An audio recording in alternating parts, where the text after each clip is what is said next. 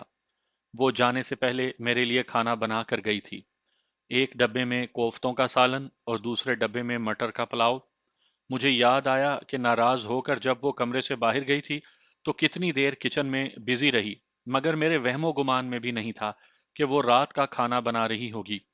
کیا وہ واپس آ جائے گی؟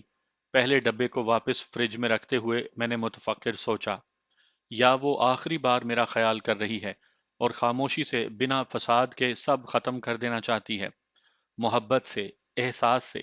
دوسرا ڈبہ رکھتے ہوئے ذہن پھر سے ایک اور سوال کرنے لگا۔ دونوں سوالات کی نوعیت مختلف تھی اور جذبات و احساس بھی۔ اب بھوک کسے لگنی تھی اور نیند کسے آنی تھی؟ میں فریج بند کر کے خاموشی سے باہر نکل گیا کہ شاید ٹیرس کی ٹھنڈی ہوا میرے اندر کے حبس کا کچھ افاقہ کر سکے۔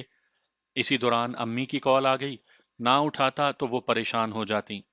ہنی کا پوچھنے پر میں نے اس کے جلد سونے کا بہانہ بنا دیا اور پھر میں فون سائلنٹ پر کر کے سامنے روڈ پر بھاگتی ٹریفک کو تکنے لگا تھا۔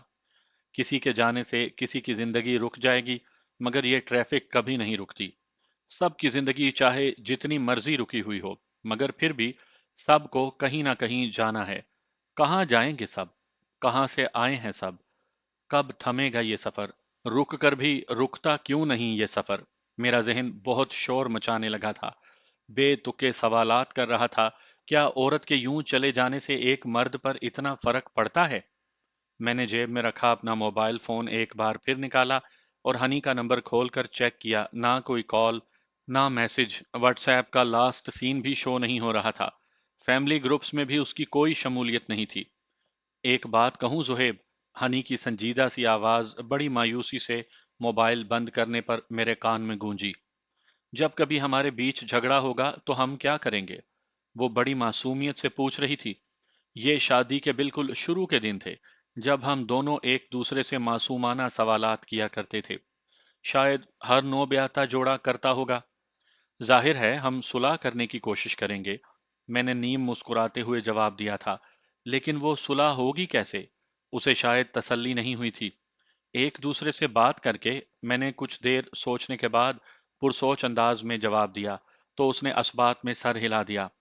مگر اس سے بھی قبل ہم اپنی کوئی بھی بات، کوئی بھی جھگڑا، کوئی بھی غلط فہمی اپنے کمرے کی چار دیواری سے باہر نہیں نکالیں گے، چاہے کچھ بھی ہو جائے۔ معاملہ چاہے جتنا بھی سنگین ہو، ہم ایک دوسرے کا اور اپنے رشتے کا احترام کریں گے، کیونکہ آخر میں میاں بیوی میں صلح ہو جاتی ہے۔ وہ سب کچھ بھلا کر ایک ہو ہی جاتے ہیں، مگر اس سے والدین اور گھر والوں کے دل میں جو میل آ جاتا ہے وہ کبھی نہیں دھلتا۔ اسے صاف کرنا بہت مشکل ہوتا ہے۔ میں نے جیسے کوئی نصیحت کی تھی اور اپنی ہی کی گئی نصیحت مجھے نہ جانے کہاں سے یاد آ گئی۔ پتہ نہیں اس نے یاد رکھی بھی ہوگی یا نہیں، کہیں گھر جا کر سب کو بتا نہ دیا ہو۔ میں کافی دیر ٹیرس پر کھڑا اس بے ہنگم سی ٹریفک کو دیکھتا رہا، یوں ہی چکر کاٹتا رہا، پھر سر چکرا گیا تو واپس اندر پلٹ آیا۔ مٹر پلاؤ گرم کیا اور اس سناٹے میں کھانے لگا جس کی ایک ایک در و دیوار ہانی نے اپنے ہاتھوں سے سجائی تھی۔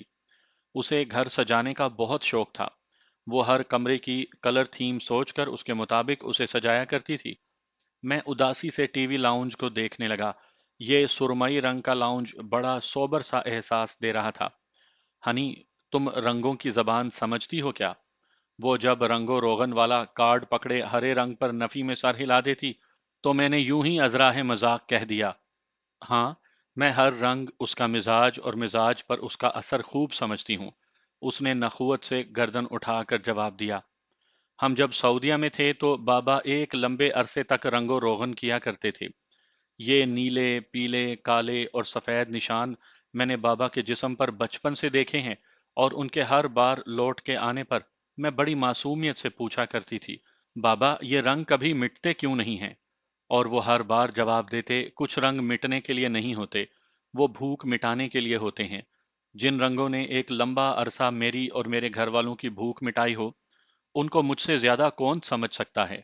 کھانا کھاتے، دیواریں تاکتے، مجھے کیا کچھ یاد نہیں آ گیا تھا۔ ہنی نے اس گھر کا ایک بڑا حصہ خود اپنے ہاتھ سے پینٹ کیا تھا۔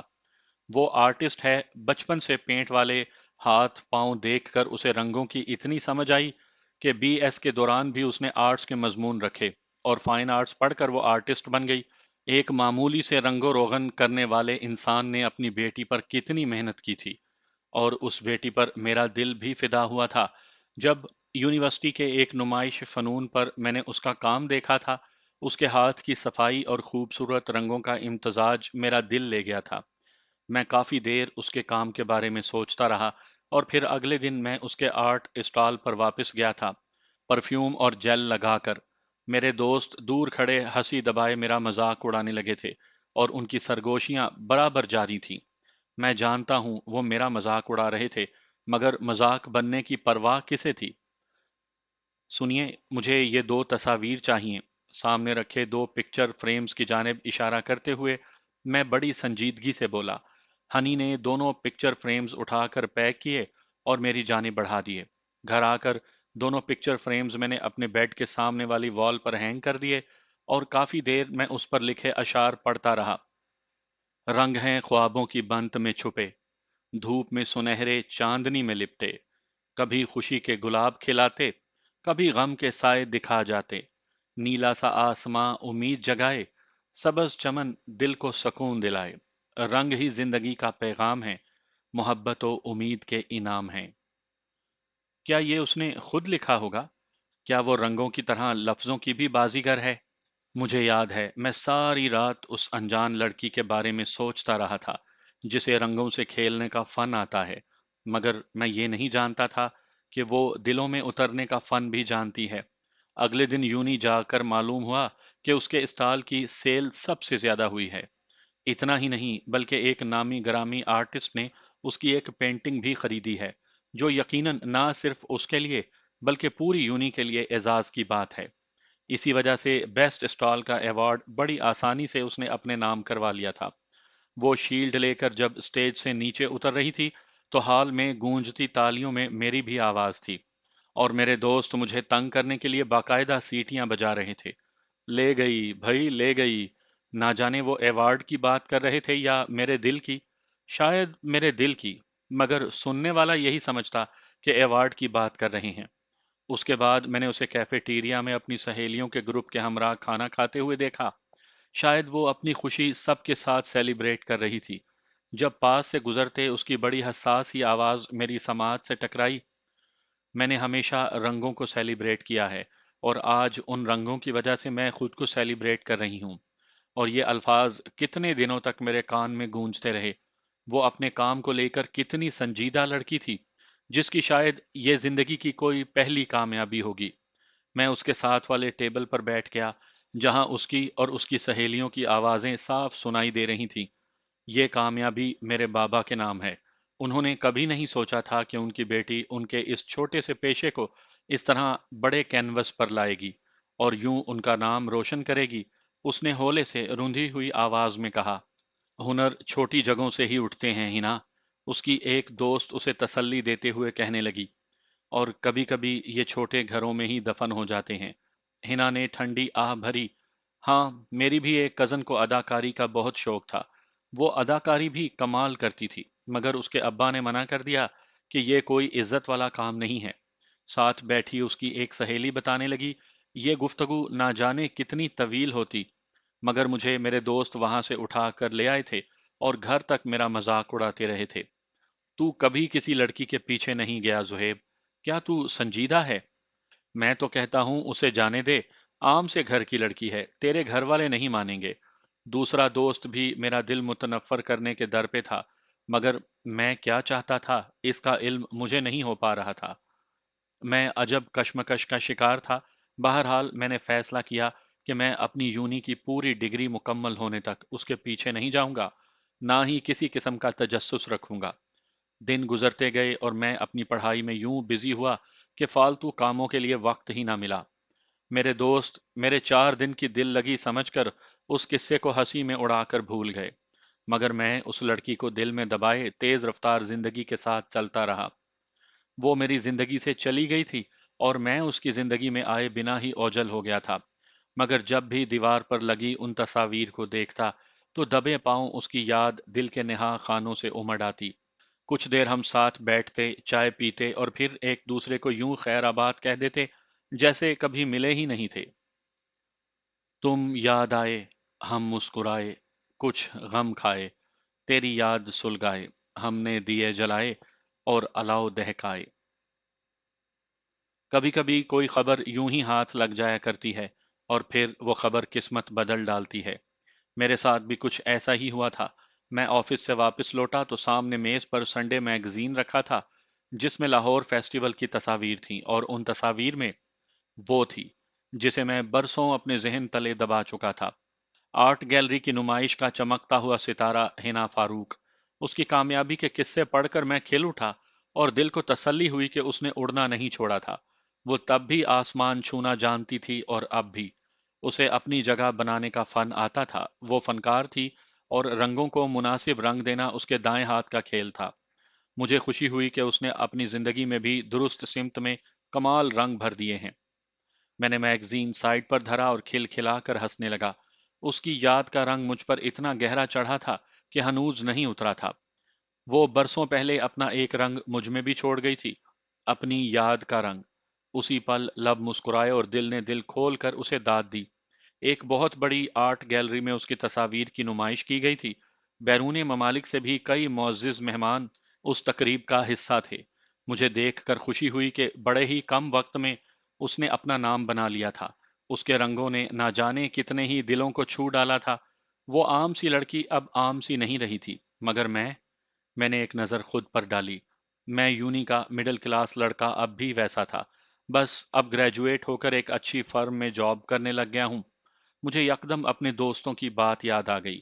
یہ عام سی لڑکی ہے، عام سے گھرانے کی، اسے چھوڑ یار، اس میں کیا رکھا ہے، تجھے تو اور بہت مل جائیں گی۔ میری شرافت نے اس کا پیچھا چھوڑا تھا، مگر دل اسے بھولا نہیں تھا۔ میرا دل کیا کہ کاش ان دوستوں کو اب کوئی جا کر بتائے کہ یہ عام سی لڑکی کیا سے کیا ہو گئی ہے۔ ہر انسان تا حیات عام نہیں رہتا۔ جو انسان عام سے خاص ہونے کا سفر طے کر لیتا ہے، پھر وہ دسترس میں نہیں رہتا۔ کاش کوئی یہ بات میرے دوستوں کو بتائے۔ میں کئی دنوں تک دل کو بہلاتا رہا، مگر دل تھا کہ بہلا ہی نہیں۔ کوئی کسی کے ہاتھ کی چائے کے ذائقے میں آ جاتا ہے اور کوئی کسی کے برش پر بکھرے رنگوں کے ہر زاویے میں۔ میں جو دل ہار چکا تھا، اب اس کا پتہ تلاشنے لگا۔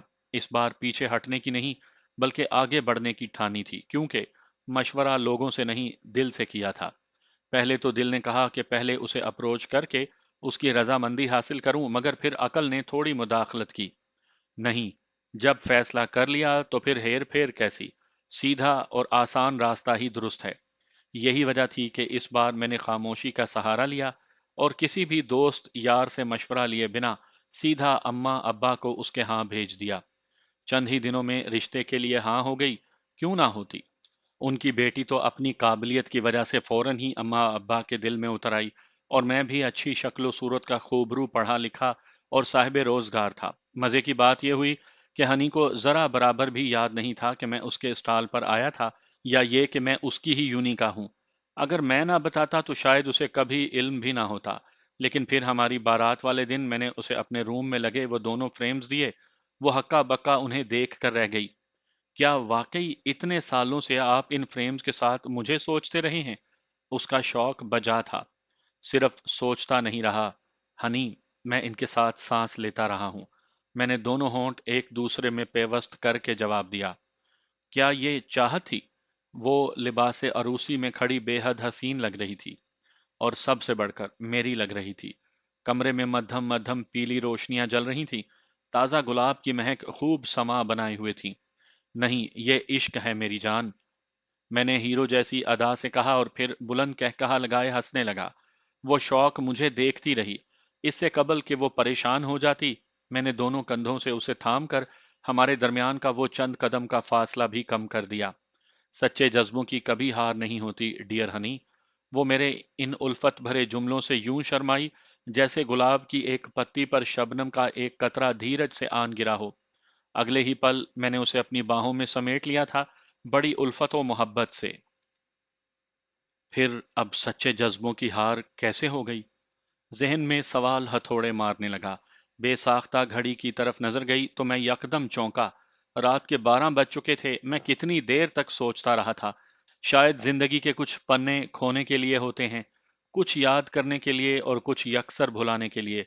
مگر میں کون سے پنے میں جی رہا ہوں؟ شاید حال یا پھر ماضی، کچھ کہہ نہیں سکتا، مگر یہ جو بھی لمحہ ہے بہت ہی دردناک اور اذیت ناک ہے۔ آج تک جدائی کبھی کسی کے لیے خوشائن ثابت نہیں ہوئی، جاتے جاتے بھی یہ میٹھا سا درد ضرور دے جاتی ہے۔ پھر مرہم بننے اور زخم بھرنے میں وقت لگتا ہے۔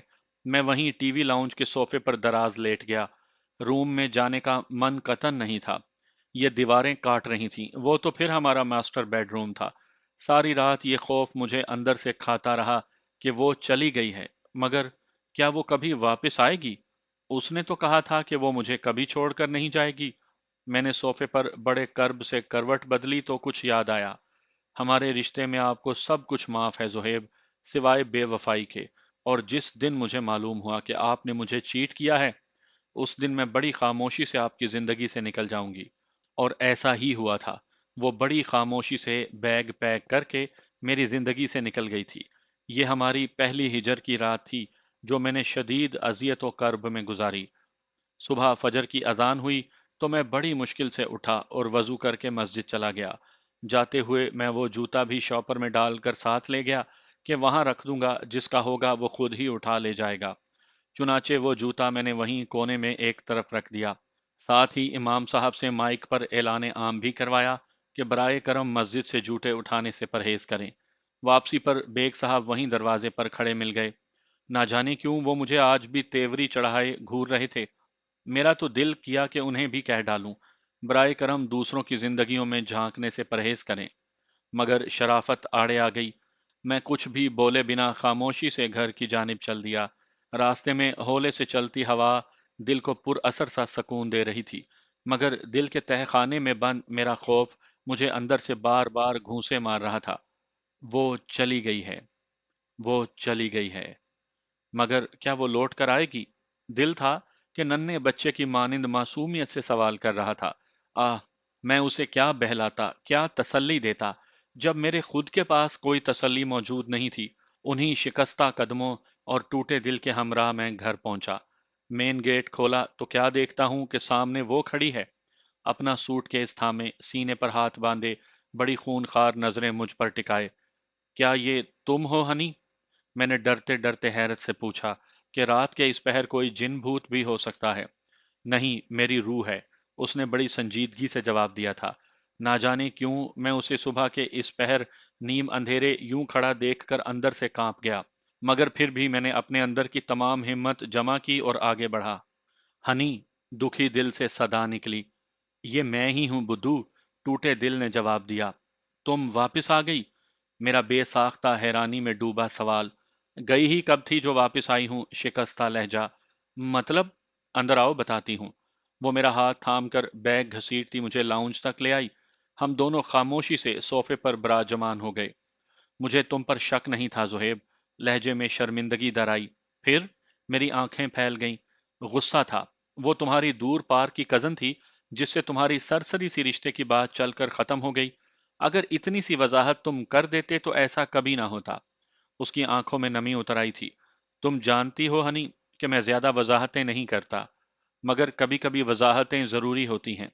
یہ رشتہ احساس اور بات چیت کا ہوتا ہے، اور اگر اسے ہی ہم گونگا بہرا کر دیں تو خاموشی چپکے سے رشتہ نگل لیتی ہے۔